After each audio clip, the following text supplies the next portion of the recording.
இரண்டாம் உலகப் போர் நடந்து முடிந்த நேரம் ஹிரோஷிமா நாகசாகி நகர்கள் குண்டு வீச்சுகளுக்கு பலியாகி நாசமடைந்திருந்த சூழல்.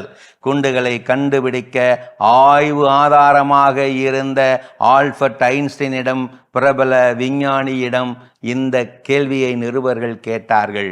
மூன்றாம் உலகப் போரில் எதை ஆயுதமாக வீசுவார்கள்? எந்த ஆயுதத்தை வீசுவார்கள்? யோசித்தபடி அவர் சொன்னார், மூன்றாம் உலகப் போரில் எந்த ஆயுதத்தை வீசுவார்கள் என்று எனக்கு தெரியாது. ஆனால் நான்காம் உலகப் போரில் எதை வீசுவார்கள் என்று எனக்கு தெரியும். குறித்து கொள்ள தயாரானார்கள். சொல்லும் எந்த வகை ஆயுதத்தை நான்காம் உலகப் போரில் வீசுவார்கள்? சொல்லுங்கள். மூன்றாம் உலகப் போரில் தான் மனித இனமே அழிந்து போயிருக்குமே. அதன் பின் மீண்டும் பிறக்கும் ஆதி மனிதர்கள் எதை வீசுவார்கள்? எந்த ஆயுதங்களை வீசுவார்கள்? கல், ஈட்டி, அம்புகளைத்தானே? மீண்டும் கற்கால ஆயுதங்களைத்தானே? ஓப்பன்ஹூமர் அணுகுண்டு ஆய்வை அடுத்த கட்டத்திற்கு கொண்டு போய்விட்ட விஞ்ஞானி இவர். அவரது மேற்பார்வையில் முதல் அணுகுண்டு தயாராகி கொண்டிருந்தது. வேடிக்கை பார்த்தவர்கள் ஒருவர் சொன்னார், கேட்டார், அணு அறிவு ஞானியாரே, இந்த குண்டுகளில் இருந்து தப்பிக்க வழி ஏதும் இருக்கிறதா? இல்லையா? ஏன் இல்லை? ஒரே ஒரு வழி இருக்கிறது. என்ன வழி சொல்லுங்கள். சொன்னார் அந்த அறிவு அணுகுண்டார்.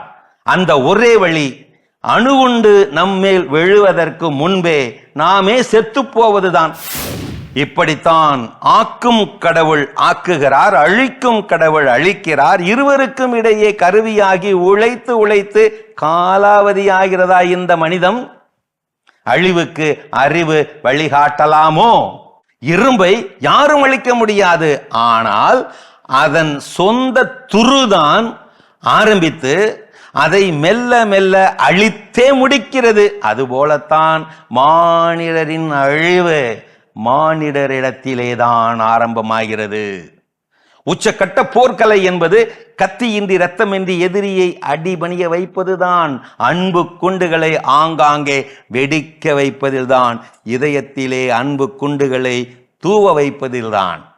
அறிவில்லா செயல்களில் மூக்கை நுழைக்கும் எந்த அறிவியலாளரும் முட்டாள்தான். அறமற்ற அறிவும் சரி, இதயமற்ற மனிதமும் சரி. நினைவிருக்கட்டும் நட்பே, கண்டவர்களையும் நம்பி உங்களை உண்மையாய் நேசிப்பவரை நீ வெறுக்கும் போது உன் அழிவு காலம் ஆரம்பிக்கிறது.